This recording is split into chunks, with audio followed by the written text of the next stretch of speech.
Shalom, jumpa lagi dengan saya Pendeta Henry Dunan Sirait dalam program kita Dari Rumah ke Rumah.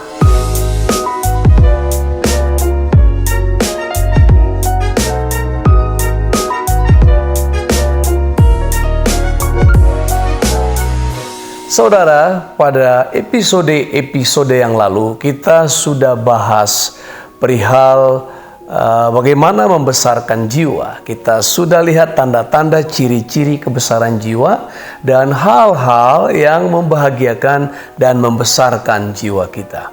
Maka pada episode kali ini kita masuk pada satu topik pembahasan yang baru, yakni 10 perkara sia-sia yang tidak memberi faedah.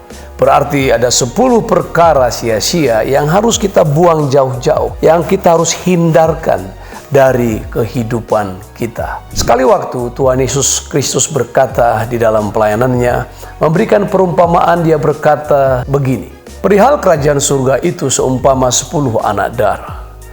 5 di antara mereka punya persediaan minyak dan 5 di antara mereka tidak punya persediaan minyak. Mereka punya pelita, masing-masing seorang punya pelita, 1 pelita untuk 1 orang.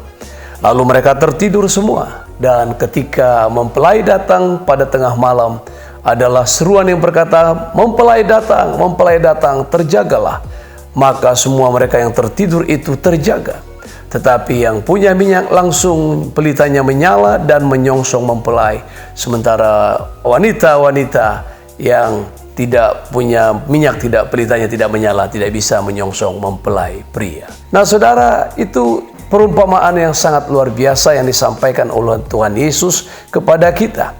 Ada pelajaran penting di situ, pelita yang tidak berminyak. Dan saya mau katakan, perkara yang sia-sia adalah pelita yang tidak berminyak. Pelita yang tidak memberi manfaat, pelita yang tidak memberi faedah. Ada banyak sekali kehidupan yang tidak memberi faedah, hidup yang tidak memberi manfaat, hidup yang sia-sia. Sehebat apapun, semegah apapun, seindah, semahal apapun, apakah itu pribadi seseorang, hidup seseorang, apakah itu badan, lembaga, institusi, apakah itu fasilitas-fasilitas, barang-barang yang mahal, tetapi jika dia tidak memberi faedah, tidak memberi manfaat, tidak ada gunanya, tidak siap digunakan. Jadi kalau dia tidak siap digunakan, tidak bisa menjadi berkat, buat apa dia berada? Tuhan berkata, pada hari-hari sukar, semua orang-orang akan diuji. Jadi ketika kegelapan datang, kita tidak butuh pelita yang mahal-mahal. Kita tidak butuh pelita yang indah, cantik-cantik. Kita hanya butuh 1 pelita yang bisa menghasilkan terang. Tuhan Yesus berkata bahwa kamu adalah terang dunia ini. Kamu adalah terang dunia ini. Tuhan Yesus berkata di dalam kitab Matius pasalnya yang ke-5, ayatnya yang ke-14, berkata, kamu adalah terang dunia. Kota yang terletak di atas gunung tidak mungkin tersembunyi. Lalu pada ayat 16 dikatakan, demikianlah hendaknya terangmu bercahaya di depan orang, supaya mereka melihat perbuatanmu yang baik dan memuliakan Bapamu yang di surga. Jadi kita bisa melihat bagaimana Bapa dipermuliakan melalui pelita yang menyala. Dan pelita yang menyala tentu harus punya minyak. Ada persediaan.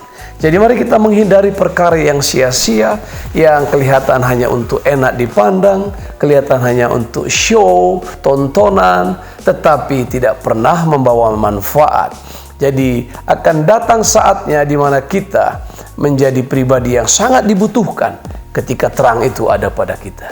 Saudara pernah mungkin melihat seseorang, bukan dalam rangka menghakimi, ada orang-orang tertentu yang rada-rada aneh, saudara. Dia datang ketika kita tidak butuh, atau dia datang ketika tidak dibutuhkan, dan menghilang ketika diharapkan. Saudara, apabila ada pribadi-pribadi yang seperti itu, betapa sayangnya. Saudara bisa bayangkan orang-orang yang demikian, yang tidak memberi manfaat. Jadilah pribadi yang memberikan manfaat. Kalau kita berkata, kamu adalah terang, kita bisa membawa manfaat yang sungguh-sungguh. Jadilah orang beriman. Jadi orang beriman yang tidak menjadi berkat sesungguhnya adalah sama seperti pelita yang tidak berguna. Jadi kalau ada orang mengatakan dia orang beriman tapi tidak memberi manfaat, tidak memberi faedah, maka dia adalah orang beriman yang tidak berguna. Mari kita lebih berguna, lebih kepada fungsi kepada hal-hal pernak-pernik lainnya. Dari saya Henry Dunan Sirait dalam program Dari Rumah ke Rumah. Sampai jumpa di episode berikutnya. Tuhan memberkati. Shalom.